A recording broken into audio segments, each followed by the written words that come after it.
It's another edition of Pints Up or Down with WrestleLogic right here on Real Deal TV. I am Paul. With me always is the real deal, Mr. Sex Appeal, Chris Steele. Woo! And of course, once again, before we get started in anything, make sure you like the video, make sure you share the video, make sure you subscribe to the YouTube page. It really helps us out to help people get logical about their wrestling. But of course, what do we do? What do we do here? We rip apart Raw and Smackdown. We tear it apart. We tear it apart. We were pretty harsh last week. Yeah, I know. Maybe we won't be as harsh this week. I don't know. There was some very, I must say, as a whole, I was incredibly entertained by both shows this week. I wouldn't say that they were quality, but I was entertained. I laughed a lot this week. So we'll see how that pans out to whether or not they're getting their pints up or down. Well, it is sports entertainment. Touche. So let's say it together. Entertainment. So if you laughed, they did their job. Wrestling. Wrestling. All right, so Raw kicked off, and I even put here, start with Elias equals drink. So the fact that it started the show with Elias and not Kurt Angle coming out, I almost already want to say that I'm taking a drink to this. So you know what? I already wrote it down. I'm drinking to this. If you're drinking, I have to drink too. Yeah.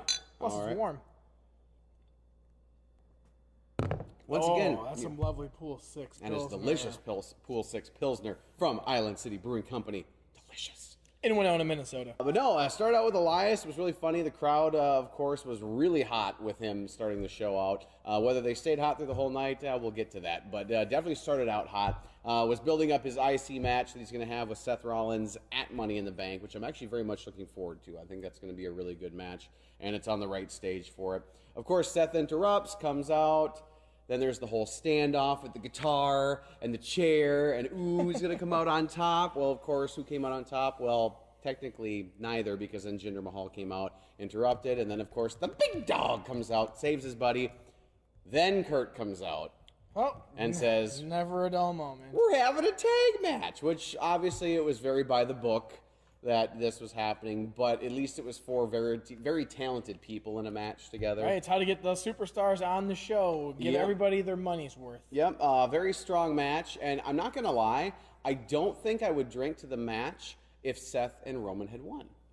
And I think that would have been too feel-good. I think it would have been too obvious. Yeah. And but I am going to drink to this match because that plant DDT onto the chair where all you saw is Seth's legs just go straight up in the air. He is awesome at planting that DDT. Gosh. And that takes work to do because as a wrestler, as a performer, you got to be able to post your hand down for the most part in order to get that, because you can't just land on your head. If you land on your head every night, you're going to have some vertebrae problems in your neck.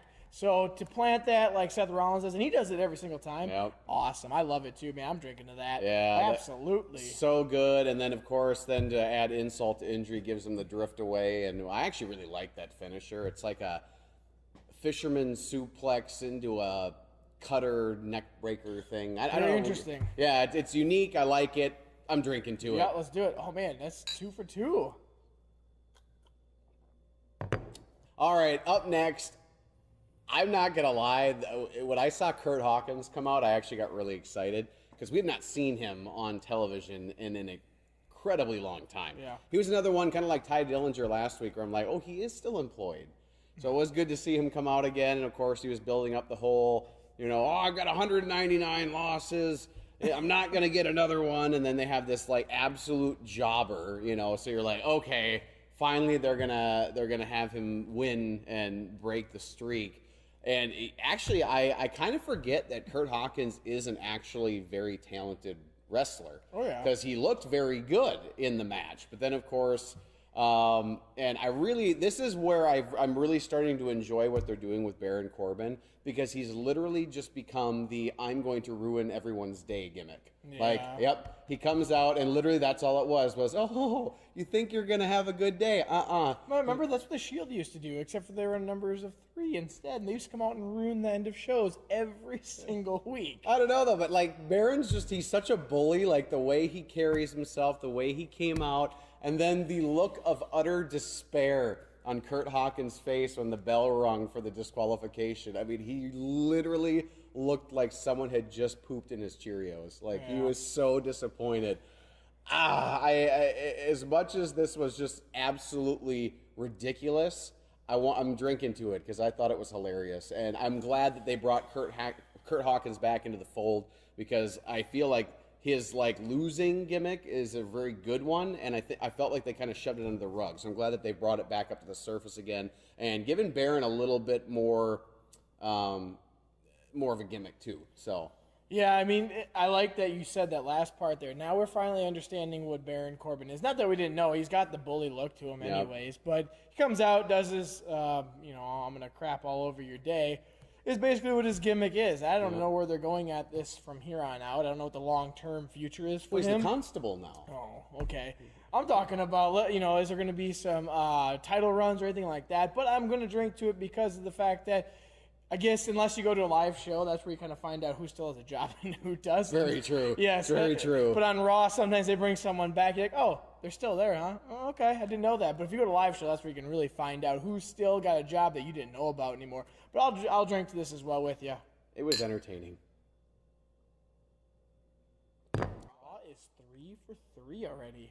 You're batting 100% or 1,000%, I guess. Yeah, we'll see what happens. Let's see what we got. Because I'm definitely not drinking in this next one.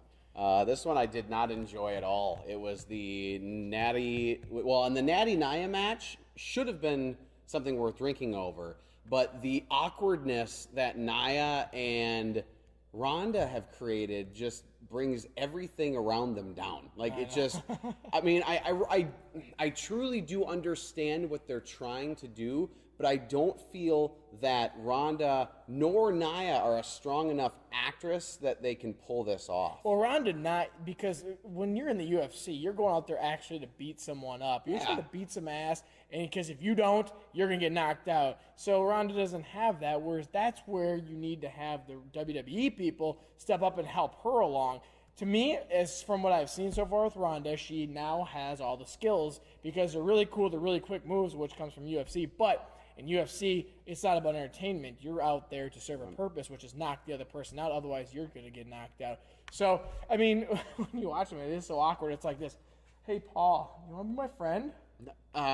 No, I'm not supposed to be your friend. But why? Because you're trying to take my title away from me. I'm mad at you. But I want it. But I'm mad at you. That's how awkward that is. Yes. No, I'm feeling very awkward. So I'm not now, drinking. As a matter of fact. No, I just, like I said, I understand what they're trying to do. It's just not working. All right. It's just not. Yep. Heck, Natty was the one that was shining through this whole thing. She's a great worker. Because she was selling the knee, and she was, she was more entertaining than they were. So, nope, no drink. Figure it out. Well, at least they're even with SmackDown now. Yep. So, all right, backstage, Bobby Roode just getting interviewed. He's obviously very excited to be in Money in the Bank, but then he has a match against Braun Strowman tonight, which I have to admit, his whole, he blatantly out-admitted that he was, kind of scared to face Braun, and you don't really see that very often, and I thought that was kind of interesting, where he's just like, I am just going out there to survive. That is the only thing I'm going to try and do, and I was just kind of like, as the creative team, that's how they should be playing a Braun Strowman. You should be scared to go out and face him. I mean, look who he is. Look what he did to Finn Balor last week. I mean, obviously we wanted to see the end of that, but we didn't get to. But that's how they should be building it up, especially with Braun's character. Don't let that die, because it takes, once you kill that character, what's left for Braun, You can't do that, because look at the Big Show. Then all of a sudden he goes and does goofy stuff. I mean, and then you're not taken serious, and you're a giant.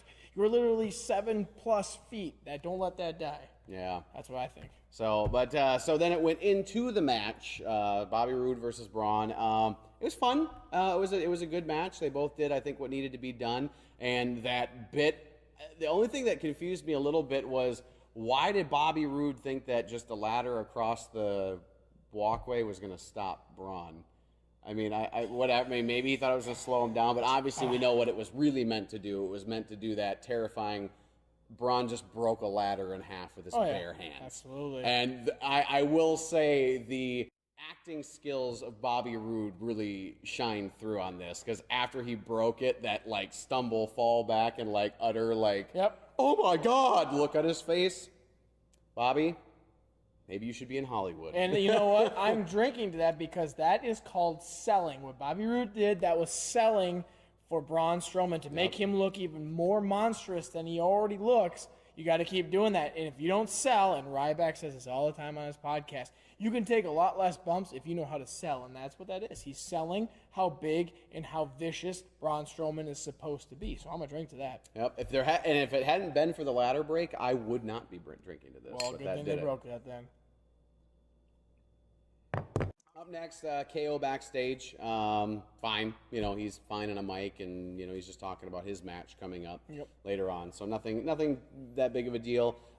Then they had the second bit of awkwardness between Rhonda and Naya backstage with the injured Natalya, and just added more awkwardness to it. Let's just sprinkle some more weird to it, because once again, neither of them really are good at acting, and so it just makes it weird. So what if this is their whole idea? They're just trying to be awkward.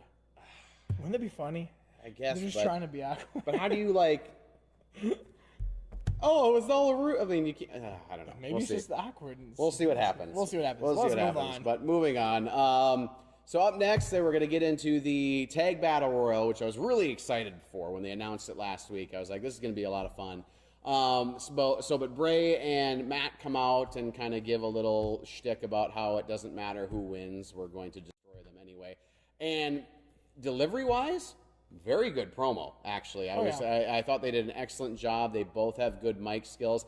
I think, to me, this was the first time that their characters, when they promoted together, really gelled. Like, I felt like before, sometimes it felt like, oh, now it's Bray's turn, now it's Matt's turn, kind of thing. It's like their entrance, it starts off with the Matt Hardy, and then it turns into Bray's, and it's like, okay, first he's coming out, but they come out together, now it's his turn, and like you said, that's just what I get from their entrance. I wish they would smooth that out, but back to, yes. But yeah, the promo itself, I felt like they really gelled this time. Like, I felt like it wasn't just a Bray's turn, Matt's turn, Bray's turn. I felt like they delivered it as a tag team. Yeah, if they could mesh together a little better, I think that I'll be on your side with this, where I will be drinking to it then, because meshing together is what it's all about. Yeah. Not just, an awkward tag team. They've had so many awkward tag teams in the past. I hope this one just gels. Yeah.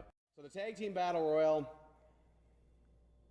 I started off really mad because I could not believe that Dolph and Drew were the first team eliminated. But I understand that there's probably bigger things ahead for them. I'm surprised. So I'm going to let it go.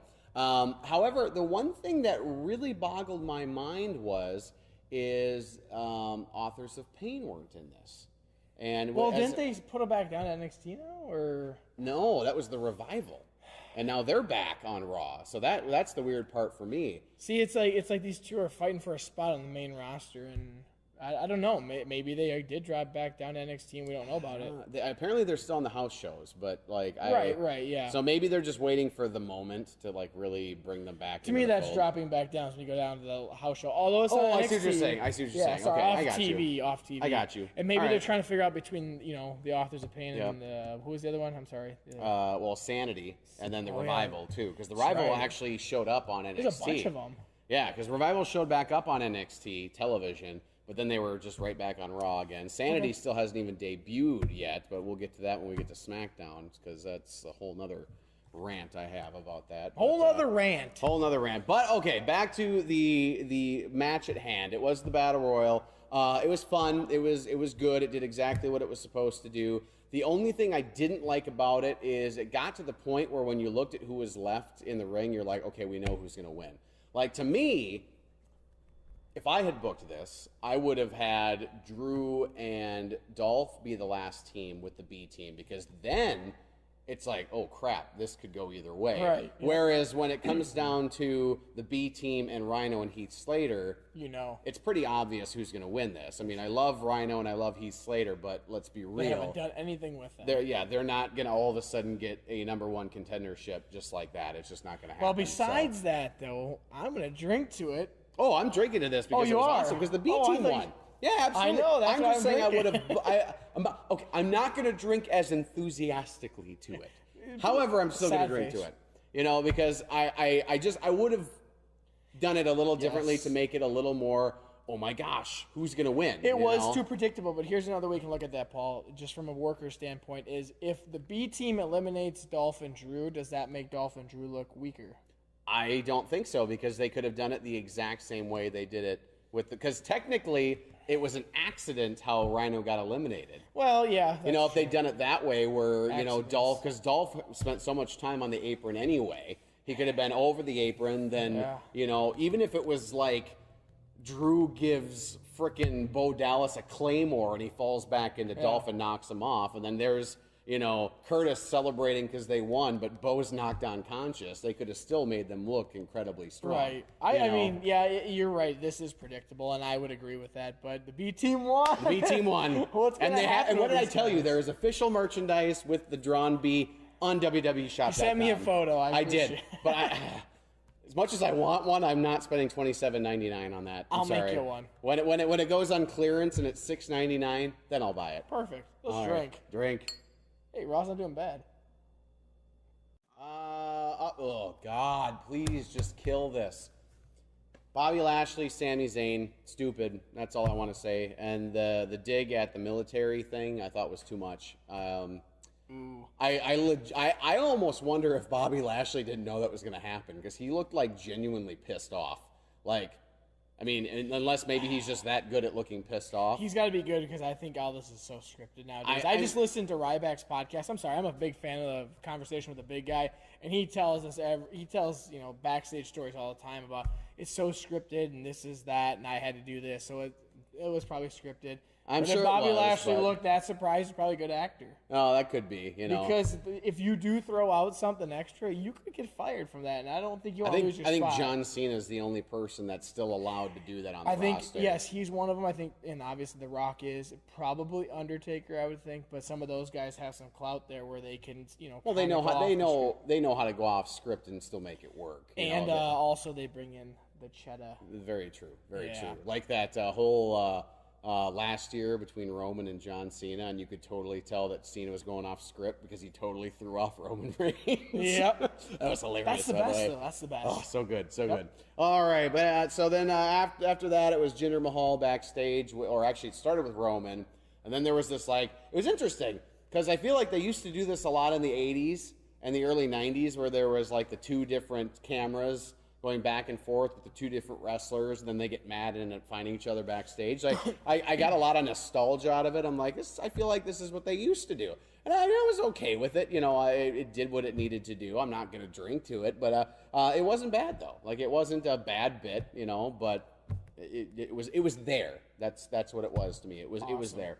So,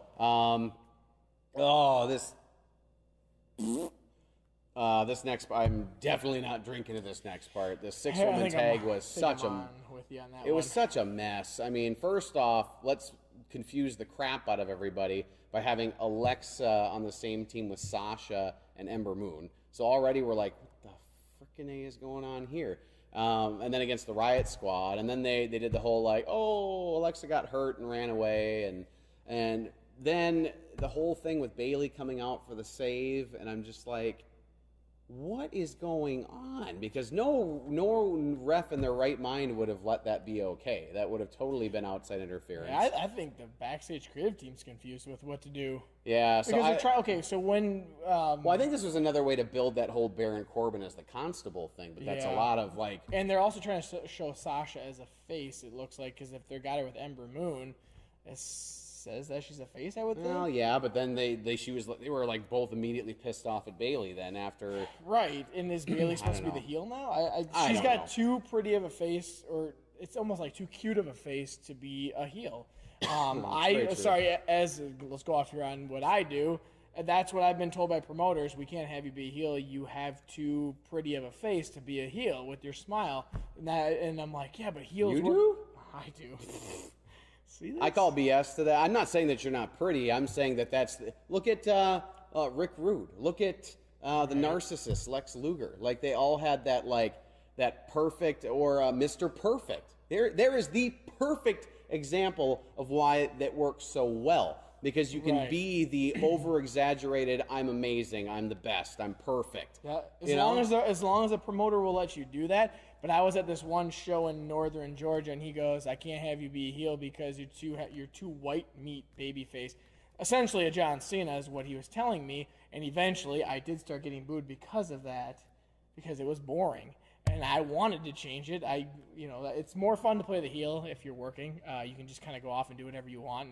And you could trip over your own feet like Titus O'Neil if you were a heel, and the crowd will eat that up because you just messed up and you're the bad guy. Yeah. Heel equals bad guy, just so you know. Face equals good guy. All right, let's move on. So moving on, it was a mess. We're not drinking. No, it was a mess. No, I'm not drinking to that. It was a mess. I just want to mention it. Actually, I don't know. Part of me actually kind of wants to drink to this because I think it's really cool that the WWE is teaming up with the Special Olympics. Yep. It was cool that they brought the big show out to introduce it. But the moment for me was Finn Balor coming out and high-fiving and two-sweeting with all of them. It was just a really good moment, I think. And I think WWE is really trying hard to be that, get that kind of image again, because they always used to. Back in the 80s and, in the early 90s, they were a family show. Yep. The Attitude Era just gave them such a bad rep. But I think WWE is finally starting to get to the point where people realize that, this is family entertainment again. And I got to drink to this, too. And just for some of you out there, a little background. I'm a teacher. I have a background in education, physical education, health as well. I teach some kids who are actually in the Special Olympics. So has a spot in my heart for that. I'm going to drink to this, whether you do or not. No, absolutely, I'm going to drink to this. Do you want to go heel on this one? You want to be Saul? No, I'm totally going to drink to this. This is why I'm going to drink to this. I want to give a shout out to one of my favorite organizations here in Winona, Minnesota, which is Home and Community Options, which is a business that helps people with developmental disabilities be able to live independently. So I got to give a shout out to HCO for being awesome, and obviously they're partnered with the Special Olympics and everything like too. So yeah, definitely doing up to that. And not gonna lie, it was kind of nice to see the Big Show again. I know. Just he's still under contract because he was just on the Steve Austin podcast. So all right. He's still under there. All right. Oh, cool. We'll see what happens with him now. All right. So main event already. Oh. This was one heck of an ending. This was one heck of an ending because originally I wasn't gonna when it ended in that really cheap DQ finish. Yep. It was KO and Finn Balor. It's like, why would they cheapen the ending like that? Which, granted, I can see why. On one angle, this would be a much better pay-per-view match, because they're that good. But then the whole bit with the ladder at the end and KO like, I'm going to do frog splash. Nope, this is too high. Nope, this is still too high. I was laughing so hard. But then Finn reverses it, gets up there, and does a coup de grace off the top of the frickin' ladder. I know. When I watched this, I was like, is he really going to hit this? Because that's tough.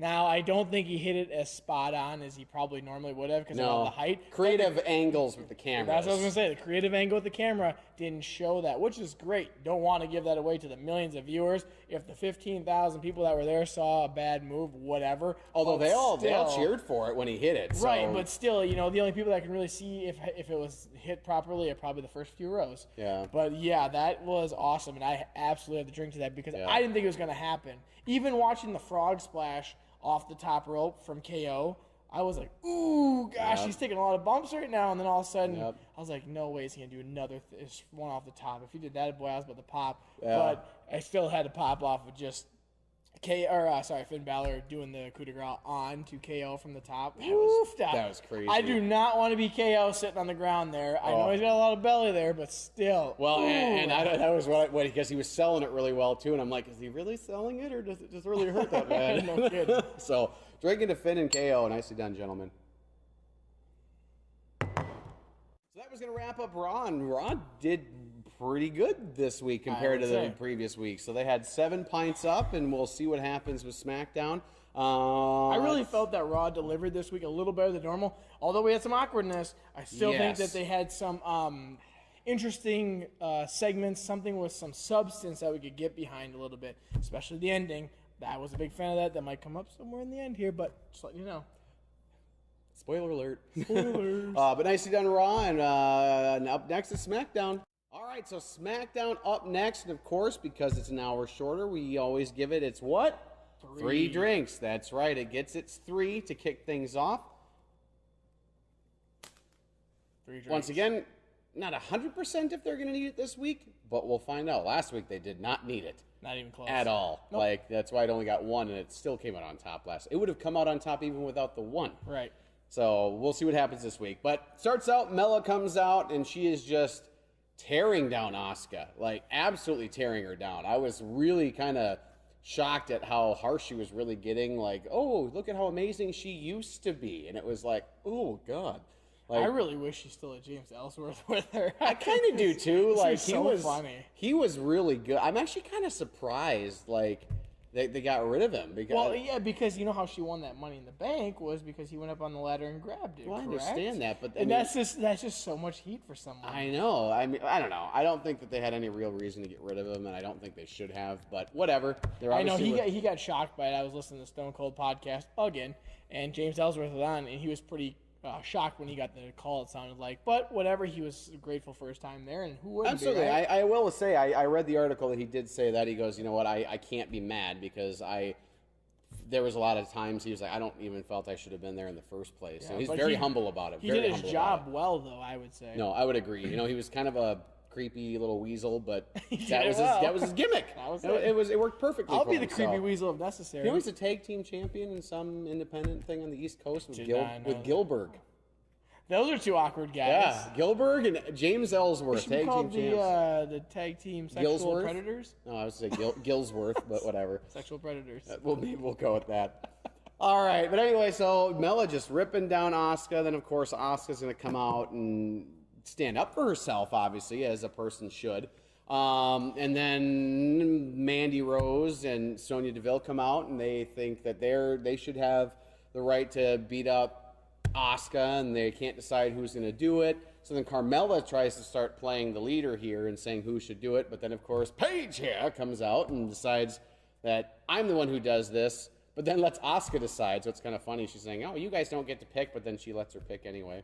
You know, interesting, just to go off a side note, interesting starting off a show with women. That doesn't happen very often. Yes, actually, it's very true. You know, ladies first. Nice job. Ladies first. So is that something interesting that would have never really happened? Remember how big the deal was when Lita and, Trish Stratus had the main event that one time at Raw back in the day? Yeah, that was huge. It was a great match. And that was the first time that had ever been done. Yeah. Now, I have respect for the women, although I haven't always, I guess, maybe, because I'd go to the bathroom during their matches, but... Not anymore. Not anymore. I suppose not. But this is interesting seeing that they start off with the show with women. Yep. So congratulations to the women out there. Yeah, You're doing your job. And I think it also has to do a little bit with Paige being the general manager, too. Yep. They're focusing a little bit more on the women's division on SmackDown, I think. And I think they have a stronger women's division on SmackDown I would say so, right too, now. yep. There's not as much confusion, not as much awkwardness. I think it's a lot stronger. Hey, Paul, I want to be my friend. Stop it. You're creeping me out, man. Hey, guys. Want to be my friend? But I don't know. And then Asuka gets brave and says, I'll take them both on, which I was just like, dang, son. And actually, it was a very good match. You had the whole numbers game where, it was too much for Asuka, but then she comes back and still gets in the Asuka lock. But overall, though, very good match. I'm drinking to this just because I think Asuka did a good job. It's helping keep her looking strong because I feel they dropped the ball on that a little bit. And I think this is helping to start push her back up again. So I definitely see why they did it this way. It's WWE saying, okay, we've let this slide too long. We need Asuka to get back to the place that she was. And I think this is a great way to start doing it. Yeah, I'm going to drink to that just in the hopes that they bring her back up because remember she had that record, that perfect record, and then all of a sudden it was gone, and we weren't sure what was happening. Maybe this is where they're building up. So I'm going to drink in hopes to that to bring her back up. Yes. Although I wish she could speak English. What a delicious cellar bear. Ooh, Blackberry Saison from Island City Brewing Company. Rawr. So good. All right. Up next. Miz Jitsu. It's interesting, but I love the Miz, and he can't do any wrong either. On no, SmackDown for the he most really part. can't. He's like Seth Rollins of Raw. And although I'm not a big fan of drinking to backstage segments, this was one of the funniest things I've seen on a backstage segment in a very long time. I mean, the Miz is awesome, and the whole Booty's Worth guy, and then the whole tricking him into dunking his hand into the pancake batter. I don't know. I thought it was really good, and I think it continues the heat between the New Day and the Miz, which I feel is culminating to something that's just going to blow up in everyone's face eventually here. But you may not drink to this, but I thought it was hilarious. And I won't. I'll let the childish fun go to you. Although I want to drink. that. Nope, I loved it. I thought everything about it was perfect, and it was well done. Up next, I'm still torn on this one. Harper versus Anderson. I mean, obviously, I know why they're doing it because they're still trying to build this feud a little bit more before Money in the Bank.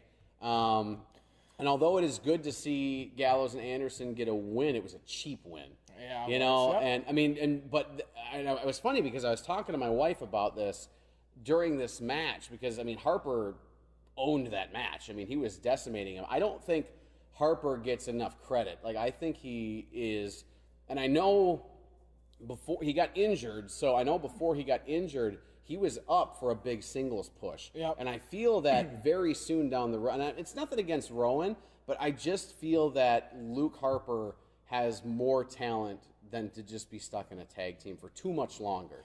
Right, and just to go off on a side note here, I like the little segments that WWE is doing with the formerly known as, and we saw about Luke Harper back when he was in the Independents. He looked totally different, very talented. Because he didn't have the beard. Yeah, he didn't have the beard. He was, yep. And really cool to see what he looks like outside. And I think you're right. I think he has more talent than just maybe. I think he has a singles push. I think he's got that caliber level inside of him. No, I mean he's brutal. Like he is an absolute brawler. He's almost got that stone cold brawler type. Yeah, and he plays his role well with what he's given. He's playing it well because as you saw, if anybody saw formerly known as. He was totally different gimmick back then. So he has the ability to do a singles push by himself. So I'm not going to drink to this. I don't think I can boring. Sorry, I'm boring. But you're very talented, Luke Harper. We'll see where this plays out from there. Yeah. I still think Gallows and Anderson are kind of being pushed down to. They came back and they're bouncing back. I mean, they're the number one contenders right now, so it'll be interesting to see. Well, I think it'll really play out at Money in the Bank. It'll be interesting to see how they book that. I'm excited for Money in the Bank because I love that pay-per-view. Yep, we'll see what happens. We're gonna move on from there. Though, yeah, I'm not gonna drink to it either. As much as I love both of those teams, I just was more confused when all was said and done. Although I will say, Harper and Rowan really sold that loss. Like the way they were in the ring, and he was just like shocked, everything. That was well done. Like the acting throughout was well done, and the utter Gallows was like, yeah, that's my boy, and you could see Anderson was like, yeah, I totally should not have gotten that win, but he scrambled out of the ring after that was done. Well done, guys. Well done. We're not downplaying what you did. We're just. I'm going with the storyline of. Yep. All right. Up next, Jimmy and Naomi backstage. Meh. I still am unthrilled with Naomi ever since her whole screaming and trying to protect her husband from the Bludgeon Brothers. But we already know about that. Mixed tag though is next. As much as I love everyone that was in the ring for their work, because Naomi is actually a halfway decent worker. But did I not predict this? I told you last week. I said the same thing. I said the reason Aiden English is there instead of Rusev is because Aiden is going to eat the pin. And who ate the pin? Oh, yeah, he did. Aiden ate the pin. And he almost had to. And we predicted that this match was going to happen as well. It just, because of who they got. Because you can't have Rusev out there. No, you can't. And I just... He's too strong. I enjoyed it. I actually think they should because the mixed match challenge was actually very entertaining to me. I watched every one of them, and I liked it a lot. So I like that they have added a couple more of these since then. I think they should continue to do this occasionally. Don't burn it out, obviously, but I like that it popped up again. That there's another one. I'm stuck. I want to see what you say. I want to see if you drink or not. I enjoyed it. But I felt like there was more they could have done with it because, one thing, Aiden English, another underappreciated worker, because when him and Jimmy were in the ring, it was awesome. They looked really good. What was the one thing I made a note about this? Oh, I loved it when he gets kicked in the throat and he goes, "That's the moneymaker, oos." Like that. I was laughing so hard when he said that. I was like, all right, well done, Aiden, well done. But as a whole, though, I don't know if I can drink to this. As much as I want to, I don't. No, I'm not going to drink to this. And I am. Is this going to be a first? This is the first Here's time. Here's why I am, and then maybe I'll persuade you over. But I don't think you will. So I watched Jimmy and his finish, which was A super kick. Now, I'm not even sure if that's his finish. It might be a signature move. I think it's a signature move. Just from what... Okay. And Aiden English actually got pinned from it. Now, that doesn't happen very often. And as a worker, you have to sell things, which Aiden English did a great job selling this move. He was holding his throat the whole time at the end. But not very often will someone win with a signature move. Like, let's just go off the Rock's people elbow. That's not his finisher. His finisher is the Rock bottom. Not very many times, if ever, has he ever won a match by the people's elbow.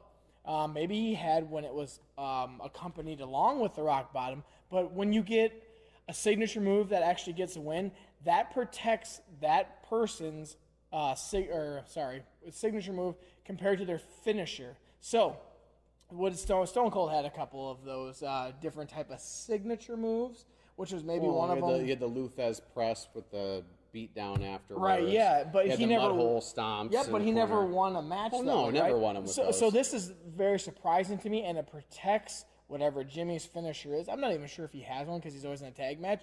But I like that. Yes, I mean their finisher is the double oos where they both do the splash. You know. So I like that he actually got pinned in a different way than you're used to seeing, and also Aiden English's selling. So I'm going to drink that because of the worker standpoint on that. And you are not? This is the first? All right. Cheers to my first drink by myself. So up next was the contract signing with Shinsuke and AJ, and once again a backstage segment. And I typically don't like to drink to these, but Shinsuke continues to surprise and delight me as a heel. Really? And there's such cheap little like jabs too, like the whole thing with the pen not working and different pen. Yeah, it's out of ink. This one doesn't work, and then but I love how well he's playing the getting under AJ's skin, because AJ has always been the cool, calm, and collected wrestler and champion. And as much as I know people are starting to get a little tired of this, how long it's been stretching out, but I understand. I get it. I understand. But we're seeing AJ taken to a level that he's never been at before. I mean, he is genuinely like losing his cool. And I love it. I love seeing him lose his cool because you don't see that typically. Right. He's like... He's the phenomenal one. Yeah, he doesn't need to get that way. He's above that. But no, Shinsuke is causing him to break. And that's why I'm still excited about how this moves forward. And I'm drinking to this one. I don't care what you say.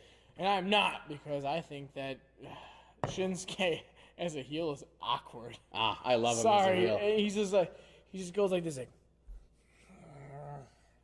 I don't get it. I love it. I think so it's drink funny. by yourself because I think will. it's too awkward. But I do like the pen. That was funny. That was fun. Up next, Charlotte versus Becky. And Becky's your girlfriend. Becky, she just doesn't know it yet. I love you, Becky Lynch. That's creepy. She doesn't even know it. Love you. Man. But from the moment this match was announced last week, I knew that this was probably going to end up being my highlight of this week. Well, and I'm surprised of what happened because remember Becky was kind of like, I'm saying off the storyline because remember a few weeks ago, I think I remember you saying this, is that you're like, what are they doing with Becky? It's like she got pushed down. And then all of a sudden she gets this win off of Charlotte. Not only did she get a win off of her, but got her to tap out. Well, but she's been getting some momentum in the last couple of weeks, and I think this is them continuing that momentum because it was a perfect face versus face match. I mean, there wasn't any shenanigans. Right. Although I'm not going to lie, there was a moment after Becky won that I turned to my wife and I said, possible heel turn? Like, there was a moment where I thought that Charlotte might smack Becky. I don't know what it was about it. It was something with her facial expression. I thought that she could get away with it. There was just a moment that I thought maybe she was going to like turn on Becky, but maybe they'll save that for Money in the Bank. Maybe they'll save it for Money in the Bank. But I think Charlotte could get away with it, though. No, she could. She was a heel before, and she did just fine. Right. She's like Flair. As much as if Flair was a heel, everyone loved him anyway, and she's the exact same gimmick. And I love it. Yeah, no, I love Charlotte too, but Becky coming up with the win, and I love the way it was done. I love the way that it was like Charlotte was trying to put on her finisher, and then she reversed it into her finisher, and I was very excited about it. I jumped off the couch pumped my fist in the air, and I said, "Yeah, Becky!" Yes! So I'm definitely drinking to this. I'll drink too. This is definitely the push that Becky is needed. Love it. This must be momentum for her. Yep. All right. Backstage, Joe, let the man talk. He's fantastic. Love him. He's awesome. Not going to drink to it. It didn't have enough substance for me to drink to this. It wasn't really doing anything, but God, that guy is fire. Yep. I say it every week. The man is fire on a microphone, and he's just building up the match coming up later on tonight, and of course, Money in the Bank, exactly what they're supposed to be doing. Then the next bit, big gas out, and I feel bad for the guy because I can tell that he's really trying. He is really trying to be good, and he's just missing something. I don't know what it is. I think it's that he didn't have enough build-up with him and Enzo. I think they just it's like they almost just pushed him right away without any practice. Well, they threw him in the game. They threw him into the main event right away. Well, he's a big sweaty guy, so right. Vince I think loves he's him. more oiled than anything. Well, probably true. But that's okay. Whatever. But anyways, yes, you're right. He's a big guy. He's a big threat. It makes sense to have him in the main event. But it's like they threw him into the game without much practice because all he had was Enzo for the most part with him. Yes, he did talk a lot, but Enzo did most of the talking. Well, that's true. But the thing to me that really didn't make sense for this whole entire thing was he was still pitching because I'm bigger, I'm better. Is he just ignoring the fact that he lost to Daniel Bryan at said pay-per-view that will no longer be named? Yeah. I mean, he lost clean.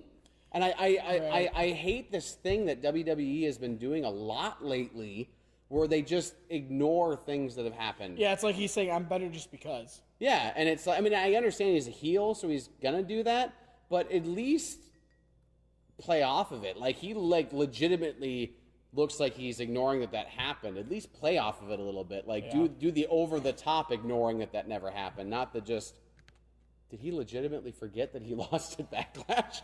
So maybe it was a big casting. Maybe it was in his delivery that caused that to happen. I don't know, but maybe they think we're goldfish and we just don't have any memory. Oh, come on, WWE, get your act together. Yeah, Paul's got a memory. He remembers stuff like this. Like, get your act together. I swear they literally think we forget things happen. To the casual fan, they probably wouldn't, such as me. I wouldn't know that. Well, but Paul, you will. Okay. Well, case in point. We're gonna jump back to Raw for just a moment. Michael Cole said, and I quote, "For the first time ever, we're going to see Kevin Owens versus Finn Balor. They faced each other one-on-one in NXT like 3 times. Maybe he just meant on Raw. Well, F that. Yeah, F that. Michael Cole, do your job. Michael. Stupid. He needs to get back in a match. Only if Jerry Lawler gets to beat him up again. All right, so then another backstage, which I told you last week, if this is the way it goes, I'm going to be happy. Because sure enough, Sin Cara versus Andrade Cien Almas next week. Granted, I would have much liked to have seen it this week, but they ran out of time. So, backstage segment to build it up. Obviously, Sin Cara kind of hurt feelings that he's just like no longer means anything to, Cien Almas, who they've been friends. Well, what did he say? He's known him since he was 14. Yeah. So it's like he's basically crapping on the friendship. And then, of course, Sofia Vega obviously throwing more gasoline on the fire, like, oh, it's because you're worthless. And she's actually really good. I will say she is probably one of the best heel valets in a very long time. Like, she's very good at what she does. I'm not going to drink to this, but I am definitely much more excited for where Cien Almas is going now, because he's actually going to face someone that has not a ton of clout, but more than who he's been facing. Right, and I'm not going to drink just because it's a backstage segment, and let's see what happens next week with this. And I know you're looking forward to it, so I will now start looking forward to it too then, to see what you're looking forward to. All right, main event. And God, SmackDown just goes by so fast. I mean, I know it's an hour shorter, but 2 hours. But man, it goes by fast. Just remember back in the day in the Attitude Era where they actually only had 2 hours?